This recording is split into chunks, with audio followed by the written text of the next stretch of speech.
we have to be careful when we talk about the concept of Pan-Africanism, of romanticizing it. Because, oh man, I'm going to work with my brother and sister, and it's going to be great. I would love to be in an environment where I don't have to worry about racism. We talk about Pan-Africanism almost as being an exchange of information, ideas, goods, just culture, right? Mm-hmm. Let's do this. What can the African Americans and those in the developed world bring to Africa? Bensound.com.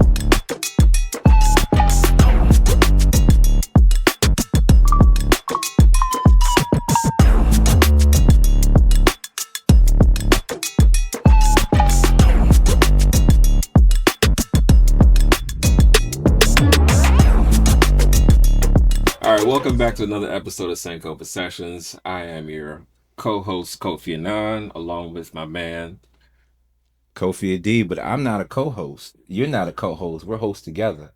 So what is that called? Co-hosting? Yeah, I think that's the definition I'm sorry. of co-host. I mean, I thought you were trying to be like, I'm his co-host. No. It's one and the same. We co-hosting together. That's right. What's All going on, brother? What's going on, my man? Man, happy Veterans Day to all the people that have served in our armed forces. We're both veterans of the United States Army, so no hoorah, no aim high, none of that stuff. Shout out to all the other branches of the military. As you can see by our attire, it is getting nippy outside. So you got on the coat, I got on the pea coat, and it's Veterans Day, and hey, the year's passing by, so whenever you see this episode, happy Veterans Days to our fellow brothers and sisters in arms. We apparently just had our first snowfall, which I totally missed. I didn't even know what happened, but that's what they say. Yeah, it happens. I mean, snow overnight, things like It's that. crazy though, because we had it was like 80 degrees like the day before. Gotta love Virginia. Yeah, I don't even know what to expect with the weather no more, man. Hey, but guess what? The election's over. Yeah, that was fun. That was very fun. Was that what you expected? Yeah. I expected the Democrats to, what they call it, a blue wave. Yeah. So what is it called when the Republicans win? I don't think they got a term. What's Crying Man? I call him Crying Man. He always be on CNN crying. He worked in Obama mansion. Van Jones. Van Jones. Yeah. He did he cry this time? You know what? He didn't, but I think it actually kind of pissed me off a little bit. I was watching his reaction to the Mamdani election, and he was talking about how he was basically criticizing the speech itself, like his speech, and saying he was like too angry or something like that. And he was supposed to like come back all. He was expecting Mamdani to be more of a unifier or something. I'm like, you can't be that naive. You can't think that somebody who is a declared socialist that just took out Andrew Cuomo, just took out, went up against the entire Democratic establishment, the Republican establishment, the billionaires in New York. You think he's gonna come out there like as a unifier? No, that man came. He is there to tear things down. True. You know what I'm saying? And like that's the message that got him there. That don't let that smile fool you. Like that dude is a killer. Like you have to be a killer to accomplish what he did. So I agree. I think the thing is with him and Van Jones, he's used to the Obama type figures. Even when Obama won, Obama was a unifier. He brought everybody together. It's like, hey, kumbaya, we're going to get together. A lot of the establishment politicians, they're not used to that. Well, I take that back. They are used to that brash politician. We've had it twice in 10 years with Trump. I'm saying they just haven't seen it on the left. They haven't seen it on the left or whatever. Right. But I am very glad to see the signs getting picked up out of the road and streets and no more political commercials because we get inundated. I mean, shoot, you can't even watch Netflix with being like, this is a message sponsored by so-and-so. Did you know so-and-so is going to take your Chinese food away? What? Take our Chinese food away? When did they say that? You know what I hate the worst, though? I hate political ads during sports. For some reason, like that's my escape. Yeah. And it's like There's no escape. And I'm watching the Commanders Detroit game over the weekend, and we got the president in the booth. That was I hilarious. was like, So hold on. So let's think about this for a second, right? You're a military guy. I'm a military guy. Let's think. A lot of people don't understand that there is logistics when it comes to a high-ranking official. I've never been around the president. I take that back. I think I was in Afghanistan at Bagram when one of the presidents came. I can't remember. It might have been Trump, first Trump. But when you have a high-ranking official, and you can attest to this, being around generals and stuff, it's a lot of coordination behind the scenes to get the plays ready, to have them, not even have them, to have their presence, the thought of their presence there. Right. Because somebody's like, oh my God, he might be coming. Right. So we got to make sure that if he does come, we got to have everything in play. And it's the littlest stuff. It's like, oh my God, that left grass blade that's 16 centimeters away needs to be cut. So when he walks by, he won't know that grass. Not to mention this man already had at least 2 assassination attempts. Yes. No, that was crazy. And the last thing the Commanders needed somebody down at their game. Right? I mean, he was Look, the game was already messed the up. game was enough of a tragedy. Left hand up, right? That's what y'all say. We the Commanders. Left hand broke. Everybody hurt. Well, the thing is, we're talking about everybody today, right? Yes, sir. We're talking about people being together today. Pan-Africanism. Pan-Africanism, right?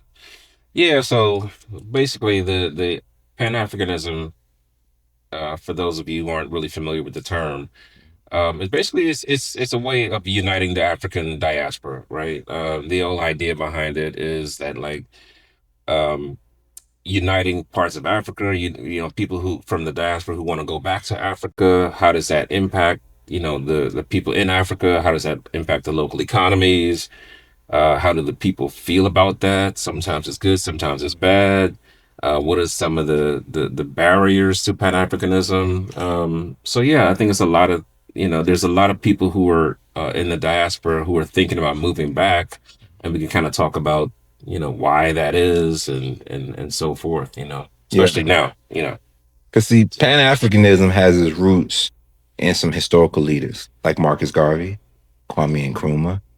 W.E.B. Du Bois spoke about it. You know, he actually was an African American that went to Ghana. I think they have some commemoration in Ghana of him. I think it's either not a mausoleum, but there's a museum. There's a museum. He actually used to live there. Yes. Yeah, he used to live there. Yeah, I was able to visit it. Really? Last time I was out there. Yeah. I haven't visited it yet, so I'm gonna have to go by when I get there. So there's a lot of historical figures that were preaching Pan-Africanism. I also got to say, Muammar Gaddafi. And there's a couple other people that have, you know, had this concept of Pan-Africanism.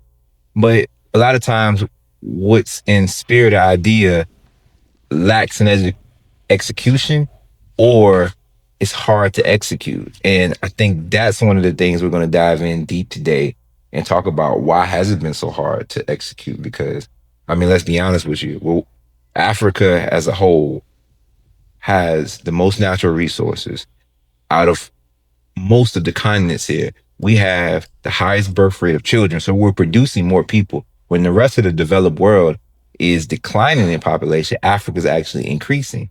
And then you take that in combination with Blacks in the diaspora, we have large populations of Blacks in the diaspora from Brazil to the United States, the UK, Canada, that live in these first world countries that have like true economic power. So what is the dividing factor where you all can't get together? Yeah. I mean, I think that the thing was like Pan-Africanism. I think at first there was a struggle for liberation, right? And so I think the term morphed, or the meaning had different significance over the time, right? So like whether it's liberation from colonialism in Africa, liberation for equality and of slavery and to end slavery and things like that over in the diaspora. Like the pull for Pan-Africanism started off as a liberation movement.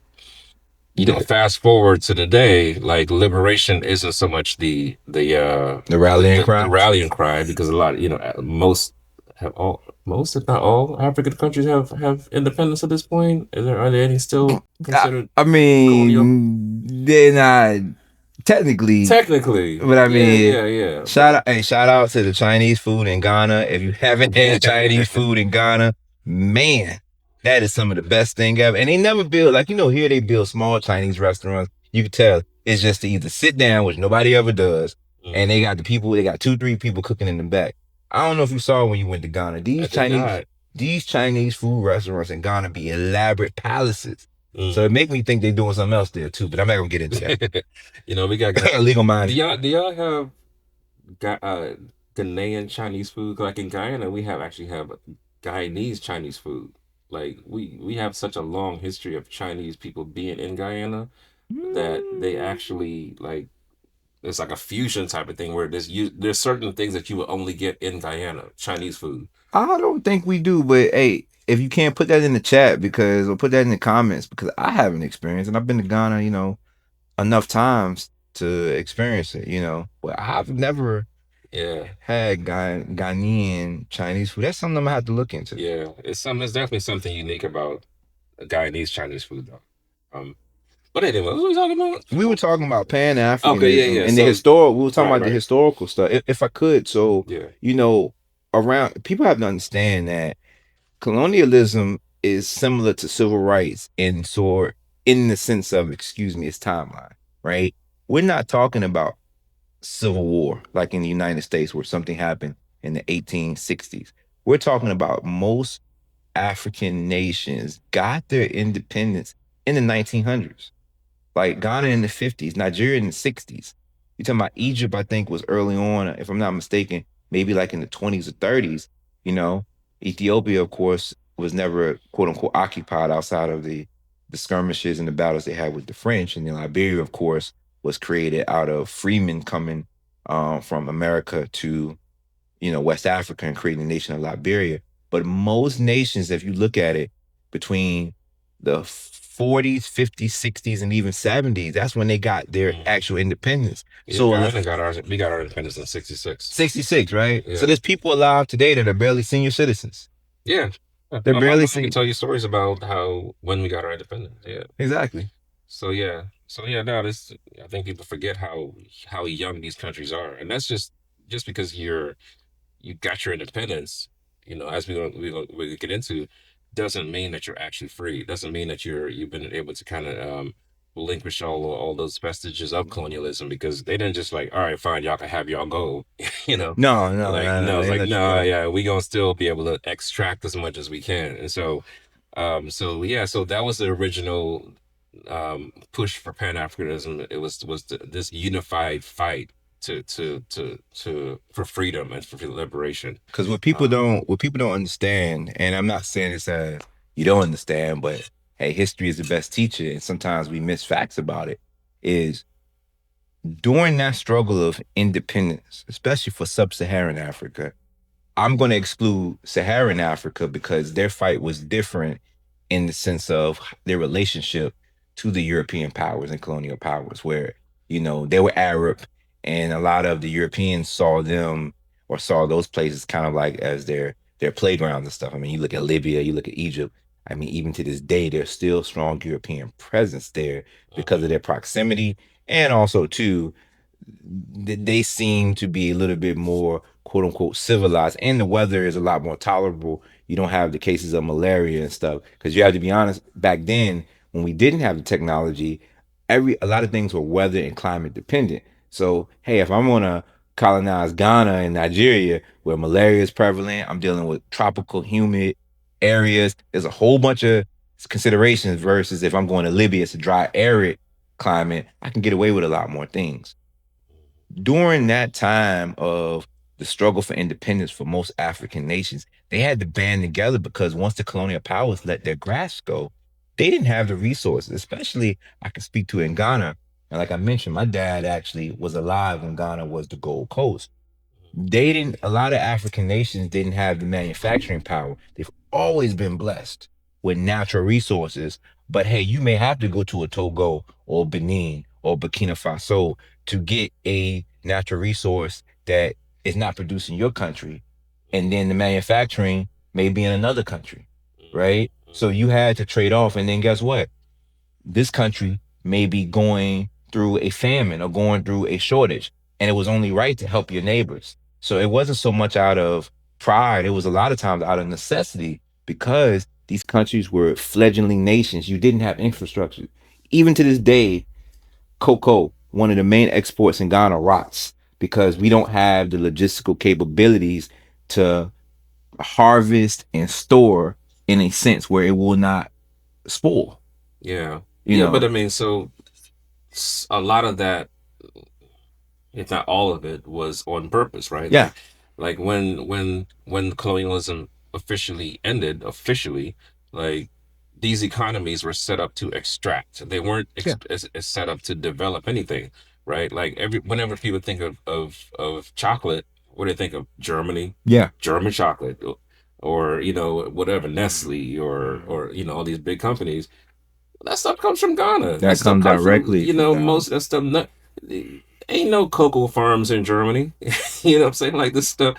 So like they set up the refinery. They set up all the things to basically exploit and expect and extract the natural resources from whether it's minerals, cocoa, whatever. Mm-hmm. And so yeah, like I think like 70% of the world's cocoa comes from Ghana. Yeah, it does. But they don't actually make any of the money off of it.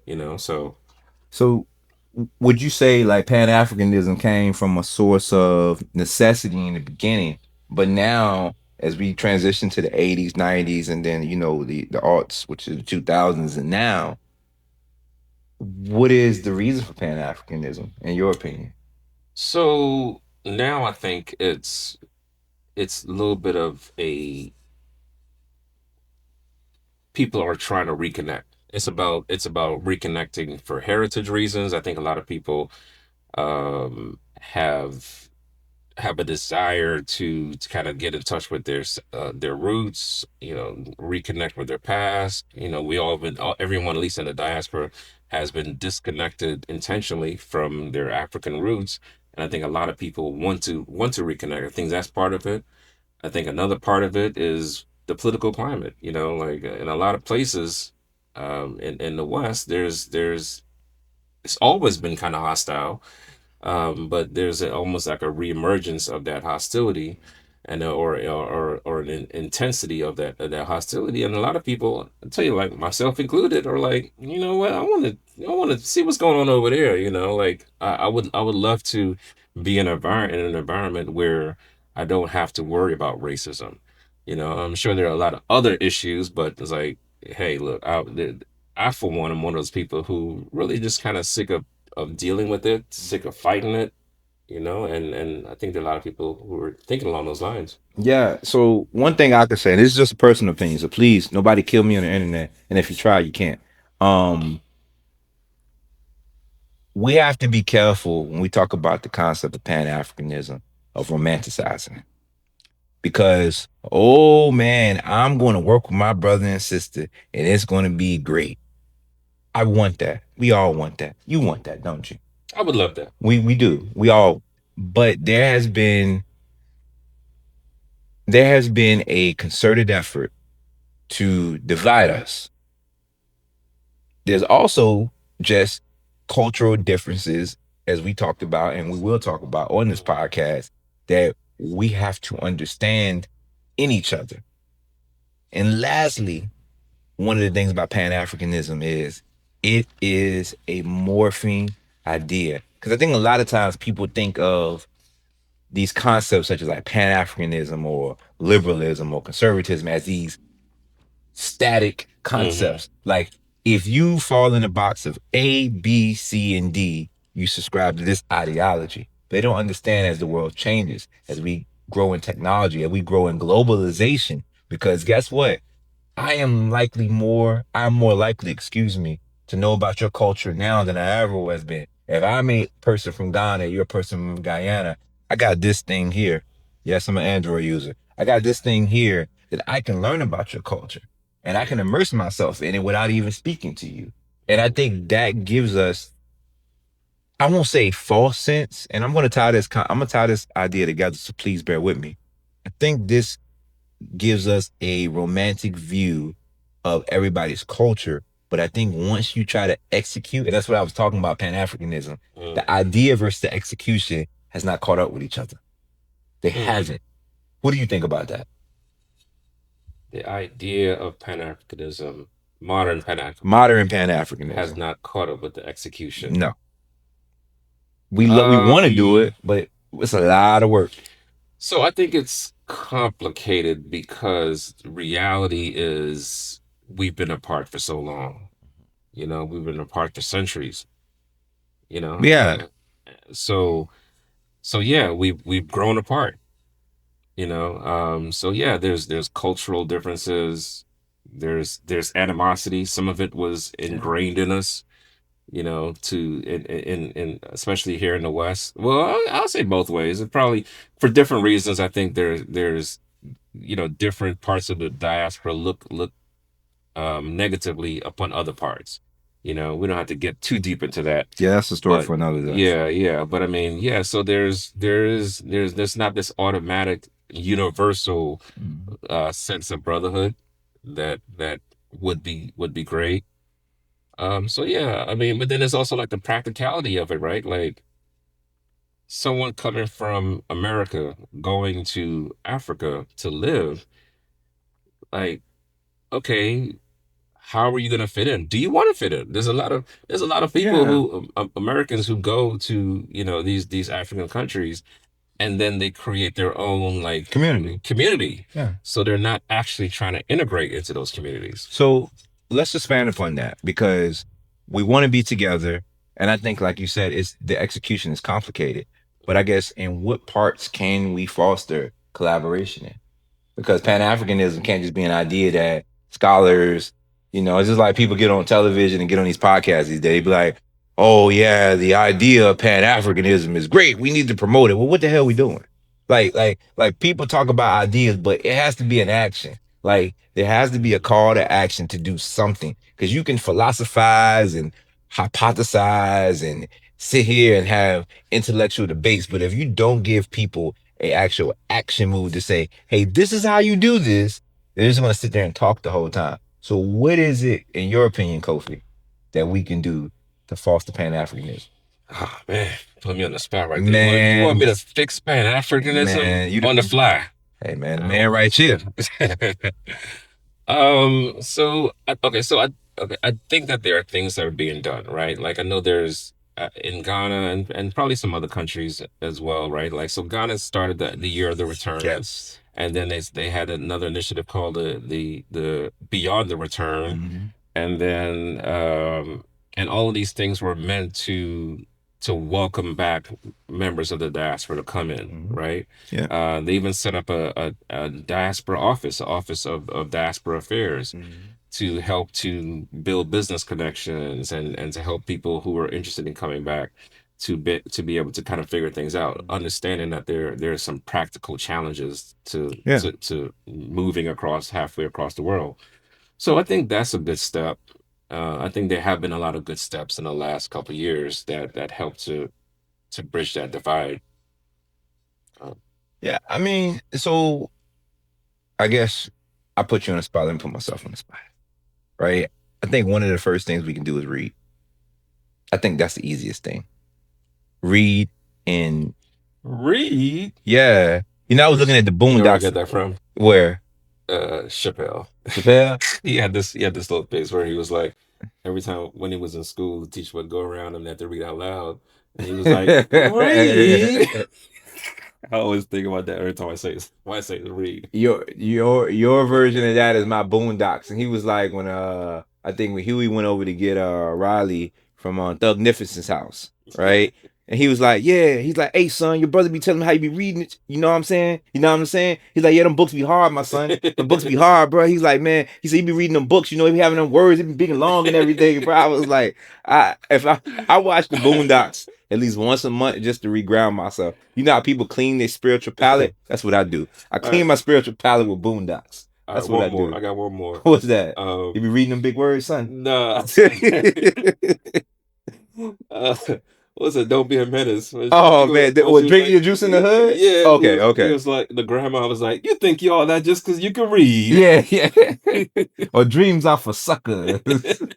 right? Yeah, we gotta read. Yeah, well, you got to We read. gotta I read. think that's the first thing, and we're not asking you to read long, complicated books, right? You But I should think, read long, complicated books. yeah, Read some damn long, complicated well, and books. this is a perfect segue into it. If you're ever in Petersburg, Yes, right, sir.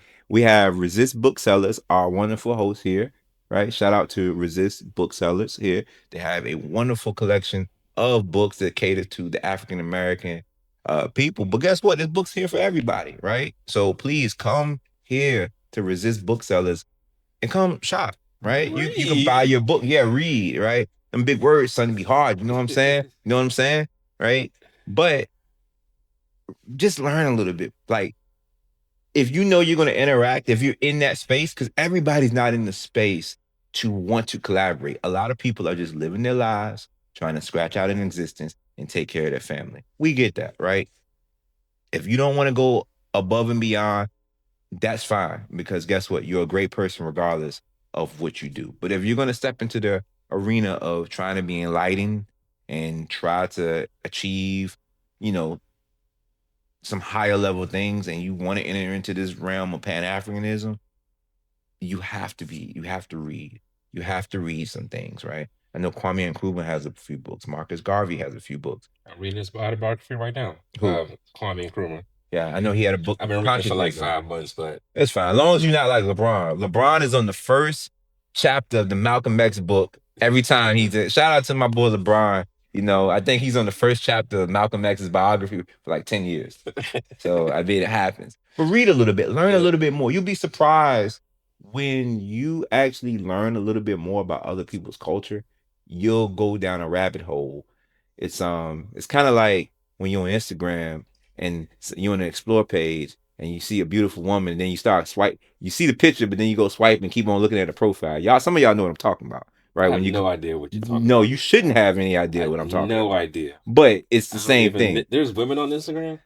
Yeah. Dang, I didn't even know. News to me. Yeah. All news to me. Yeah, it is. Whatever, man. So speaking of, social media and, Mhm. Stuff like that, Makes it like, easier. yeah, I mean, yeah, so I mean, yeah, you should read to get some more depth of knowledge, but like YouTube is good too. YouTube, you could find out there's a lot of good, Travel. travel channels, so like when I was getting ready to head over to Ghana, I was trying to figure out where should I go, what should I see and stuff like that. And yeah, it just took me down rabbit holes of like there's just so much stuff to see. Next time you So go, please go by my aunt's restaurant. I will. Please. I will. What's the name of the restaurant? 2.1 Tavern in Timma. All right, cool. 2.1. Look for shout out to For sure. my cousin Cuckoo and my aunt Emily. Go by there, get some fruit. Hey, if y'all watching this, please hook Kofi up. I'm coming. I'm Yeah, coming for yeah. sure. Please make sure, and then drinks on me. I'll pay you later. But so going back to that concept of what can we do, if I can expand upon another thing we could do, Mhm. I think it is to lower our sense of judgment. I think a lot of times we meet people from other cultures, and either we're not curious, unfortunately, Mhm. or we're curious in a way to our detriment, where we already had these preconceived notions Mhm. of certain people.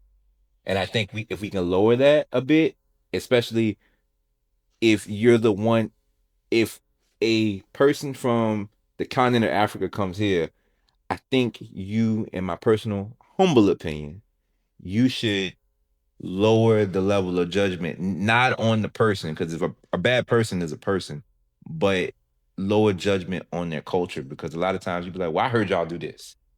Mhm. Well, okay. Well, did you ask me? Yeah, yeah. I mean, I think that's a good point. I mean, I think somewhat related to that too is don't go over there with the same expectations of like life is going to be the same in as America, or don't be comparing everything to America, right? Like just because you're if you're used to a certain standard of living or a certain level of whatever, like yeah, it's going to be different over there, but guess what, it's different all over the world. I mean, the truth is like there's majority of countries in the world have places where dirt roads, right? So like don't go over there. I'm not saying that obviously Ghana and uh, uh these places are fully, fully built up, and they look like, most cities. But there are other parts where, yeah, they are dirt roads. There isn't running water. There, stuff like that. And so, like, don't go over there and be shocked and look down on the place or anything like that if you come across differences. Um, So let me ask you this, right? We talk about Pan-Africanism almost as being an exchange of information, ideas, goods, just culture, right? mhm. Let's do this. What can African Americans and those in the developed world bring to Africa? Profound question. So yeah, nah. So I think that's a really good question, because I also think the flip side of that is that some of these African countries are being selective as to who they want to come over. They don't just want, like, I'm okay. I'm making a real general statement here. So, like, I say they. When I say they, like, bear with me here. Okay, now be But careful. You I'm don't trying want to to upset the FBAs I'm trying to and parse my and words. the DEAs and the Uh, ABCDs and the right, right. EFGs. Okay, go ahead. But yeah, like, some of these, I think the governments in particular of these countries, they are trying to encourage people with money and and entrepreneurs and Mhm. people who are looking to invest. And I think that's their top priority. So just because you're looking to escape some, whatever it is you're experiencing over here, and you just want to be over there just to be over there, doesn't that they're going to roll out the red carpet for you. I know there's a lot of talk about, like, getting free land and this, that, and the other. Like, I think I was about to they're make a still, joke. yeah, they're I was still. about to say in America we got 40 acres in a mule. In Ghana you get 40 acres in a stool. But I'm sorry. That's sorry to my Ashanti people. You will get it. Never mind. Don't worry about it. Yeah, well, I mean, like, there is a desire to encourage entrepreneurs over there, and I think that's also part of the culture over there too. There's a strong entrepreneurship culture. There is no safety net. Yeah, there is. They don't have that same safety net, People so. school is mandated, but we oftentimes know in third world countries there is just now becoming a national ID system. I didn't mean to interrupt you. You're fine. One of the things I think people take for granted in the developed world is the systems of systems, right? Prime example. When you're born, you get a social security number, right? Mhm. Most 9 times out of 10, you're born in a hospital, right? You also get a birth certificate, right? Mhm. When you go to school, you get a student ID number. When you live in a house, you have an address and a zip code. A Mhm. lot of these developed nations don't have those basic systems, right? Yeah. There is no way, there is very few ways of, hey, how can I systematize? Because a lot of times, if I'm in a village or even if I'm in a city like Accra and I put up a contraption of a place to sell my stuff and I get the permit, but I don't get assigned an address, I don't even have that. Or I'm born in a village, right? And then I come down to the city. When was he born? Oh, I don't know. Shoot, like 10 days ago. When was Mhm. that? Then you get assigned a birthday. What Right. year was he born? Oh, he's talking. He must be 5. Is he? I don't know. So I say that, and I know it's funny, but I say that is the systems we have here is something that in the third world is very hard to do. Go ahead and continue. I'm so sorry. I didn't No, you're interrupt fine. you. No, I think that's a good point. As to, like, what to expect and whatnot. Um, but I forgot what I was saying. Well, well, if I could, right? Yeah. Going back to what can Africans or Black Americans, FBA, whatever we're calling ourselves, or blacks in the diaspora, what can we offer? I think what we can offer is just what I talked about. We know how the system works. A lot of us have worked in the system, right? Hopefully, by the time this releases, the government is open and all the government workers are back. Because a lot of blacks have, especially around the DC area, have built their wealth through the federal government. A lot of us were or are high-ranking officials in the government service and the GSA agencies and all the agencies. So we have expert knowledge of how the system works. And guess what? I'm not saying you need to go back over there and create the system, but you can bring improvements. You can become consultants. You can become people that are subject matter experts, as we used to call it in the military, to advise these people, to advise these nations, these growing nations. Or it doesn't even have to be the country. It could be a local level government, right? Mm. On how to do things because they're still trying to think. They're still trying to work on things. America is what 250 years old, I think. I think we're at Mm-hmm. 250 now. Mm-hmm. Can you imagine what we were like in the first 60 years? Yeah, yeah. I think we had the Articles of Confederation. That was before the Constitution. We had the War of 1812 where the British came and waxed our ass. Like there was a lot of things going on in the first 60 years of America. So how are we going to expect these African nations to just be like, dun, dun, dun, dun, I'm perfect? Don't do it. It can't be that way. So we need to bring our expertise to the, if you are so inclined, because the door is open in many African nations. It just says you have to come with an open heart and an But open mind. if I could though, I think there's also the other side of that coin Mm-hmm. is that don't go over there thinking you know everything or that you're better than them or That's that true. they like you like some of the like they have their ways of doing things, True. right? They have their culture, they have their systems that may not look like our systems, but it works for them, or or maybe it doesn't work so great, but whatever. But the point is like they don't go. I think sometimes you know Westerners, Americans, whoever, they might go into a situation and they be like, "Oh, well, let me show you how this is done," or let me, or look down at people if maybe their timelines aren't your timelines, maybe their way of doing things aren't your way of doing things. We talked about this before, like corruption. Like maybe part of their system is that in order to get something done, you got to slip this person some change, and that's their system. I mean, you might call it corruption, but like that's their system. You know, Hey, some people call it corruption. I call it a way of that's doing business. that's their fee. That's part of their fee is that you got a informal fee, and then it's informal, but is it corruption or is it just part of the system? So I think also just switching your mindset up, like just because you don't do it like this here doesn't mean that you need to look down on the way they do it over there. You just need to kind of fit in some ways, you know. Yeah, So, I agree. I agree. And I think Pan-Africanism can be the exchange that I think Pan-Africanism could be the vessel that we didn't have during the transatlantic slave trade. And what I mean by that is when we were forced to get on those ships, we had to band together in a forcible in a situation that was forced to kind of create a ad hoc culture, but we didn't have the ability to actually do it in freedom. mhm. So if we're going to use the vehicle of Pan Africanism, I think the best way today to do it is to have an open mind and have an open heart because we didn't have that opportunity you know, 200 years ago when we were, 16, 19, starting, we didn't have that opportunity to go back and forth and say, hey, I learned this from being in America. It was like, hey, guys, we got some place we want you to work at. It's a lovely place. And guess what? We're going to make you work for free. And you're never going to see your freedom again. Don't it sound like a deal? No, come anyway. Right? That was the deal they sold us, right? So, Yeah, now yeah. to flip the prism. Oh, go ahead. I'm sorry. Oh no, go ahead, go I ahead. was going to say to flip the prism, what can Africa offer those in the diaspora?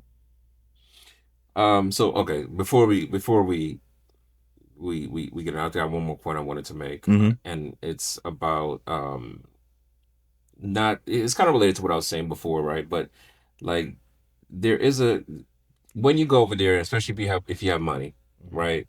There is a problem of gentrification, right? Like the prices will go up. Now all of a sudden you're pouring money and Western money into these economies, which is good, but also recognize that you're also still gentrifying neighborhoods, and some of that is going to create some animosity from the local people. Now all of a sudden they can't afford to live in communities that they used to live in.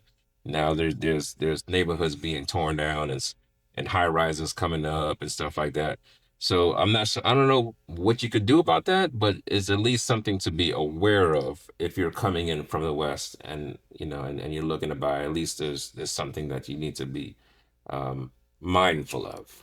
Well, I mean, this is going to be an unpopular take, and it is what it is.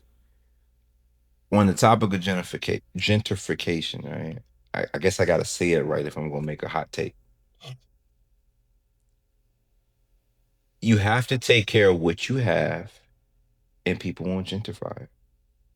I know nobody wants to hear that, but ultimately there is some systematic and there are policies. We know about redlining, we know about steering, we know there's a lot of things, especially in this nation, that has kind of led down the path of gentrification. That tends to be the end result because of how the way things you got neighborhoods that are cut off, and you'd be surprised how highways and stuff were routed.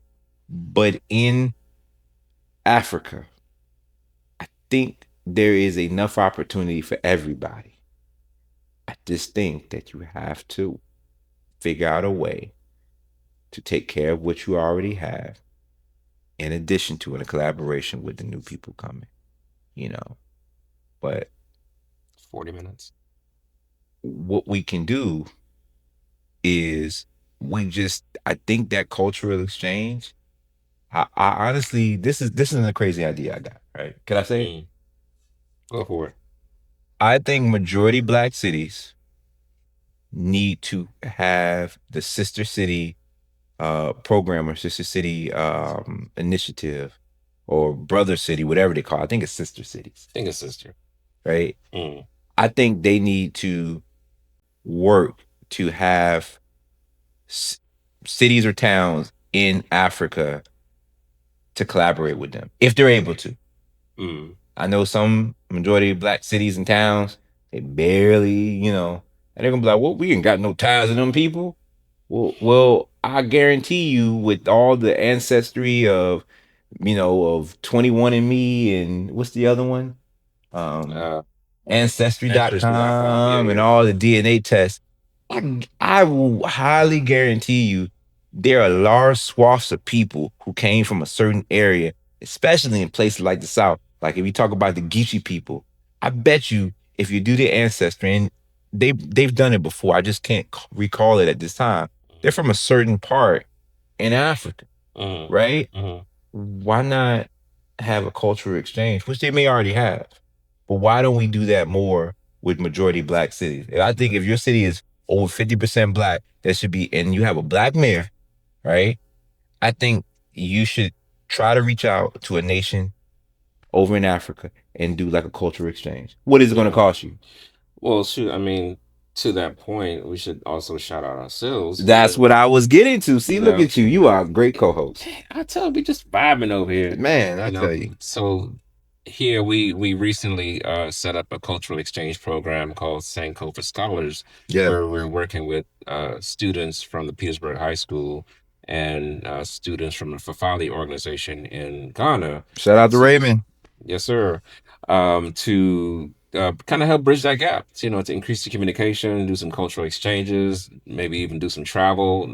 And so we're starting them young. A lot Yeah. of a lot of these kids from both sides don't really get that exposure to to their peers. Yeah. Over there, and so we help them try to tear down some of those barriers at an earlier age. Yeah. We're 78% black here in the city of Petersburg. Richmond, I believe, has kind of crept down about 37 to 40. I don't know now since Richmond's been trending, more diverse, but I think it is a good thing to do. And I think the larger cities, like places like Baltimore, like that is majority black, right? I think if you do that, man, you would have a lot of impact. I know there's a lot of domestic problems, but hey, you never know. We can learn from each other because that's what Yeah. Pan-Africanism is, right? Yeah, man. Yeah, and learn from each other. I think that's the goal. Yeah, that should be the mindset of like, yeah, we're not just going in this to teach you, but what can I learn from you? Because there are a lot of things that Africans do that we can learn from.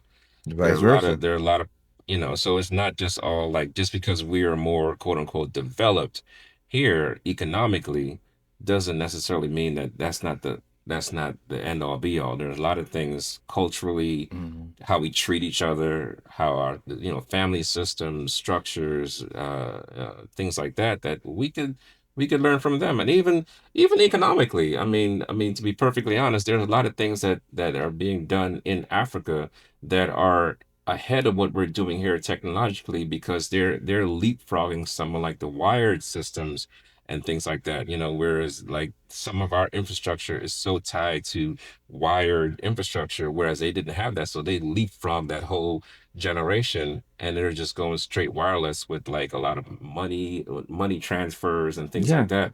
So there's we shouldn't go into it thinking like, oh, I'm here to teach you. I say we as in Americans, but what are y'all doing over there? Let's be have an open mind to make sure that we're exchanging ideas, and making sure that we're not, you know yeah. I mean, man. it's one of those things that, like they say, we can teach each other, and then together we're stronger. You know. Sure. Well, hey, look, we want to tell you all thank you for your time. Thank you for watching us. Please, if you haven't, please hit like and subscribe on the channel. Trying to grow our following here. We plan on having guests, plan on having panel discussions as we talk about the various topics that cover all of the diaspora. Shoot, you never know. We might even do one on location. You might get us to do one on location live in Ghana or live in a country near you in either West Africa, East Africa, North, South, whatever the case may be. Even the Caribbean, we need to go out there too. And I Yes, think a sir. lot of times people forget about there is a large black population in the Caribbean and Brazil. I think Brazil has one of the largest populations of quote unquote black people, even though they speak Portuguese. They're Shout out, still our shout out to brothers. Jamaica. Going through, Jamaica, they just got hit with that hurricane. Hopefully, sending our prayers and thoughts out to I all my tell you, Jamaican folks. I tell you, our people are so Jamaicans, resilient. Cubans. Who else got hit? Haiti. Yeah, I don't know if Puerto Rico got hit. Yeah. Next time, I think so. Trump need to use his Sharpie to draw the little thing so it won't hit it, because he draws a Sharpie and then the storm goes the other way. But hey, Um, Also, just before we head out, what's just want up? to give book suggestion for the day is Pan-Africanism: A History by Hakim Adi.